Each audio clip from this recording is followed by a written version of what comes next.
Мотуке, желек боюнча айта кетсеңиз дейт. Мага десеңер, пираттардын желегин эл болбойсуңар го. 1 метр чүпүрөк үчүн тутушасыңар да. Бирдеме көрдүңөр беле? То спортсмени возникает, то ырчы бийчилер капталан чыгып акыр өтүп атат. Силер туу туткан Америкада эле желегин 6 жолу өскөрткөн мамлекет туусун.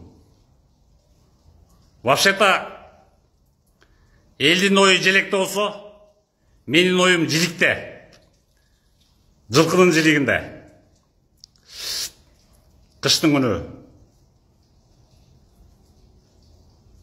Причем тут элдин пикири туп-туура кабыл алды. Анткени мурунку эме күн карама деп болчу. Анан элдин пикири дей берсек анда башкарып болбойт, анда эл башкарып калат да. Элдин пикири бул жерде такыр эске алынбай жатат. Чынындачы 1-2 кишинин каалоосу менен буга чейин шакиевтикке деп ачкан.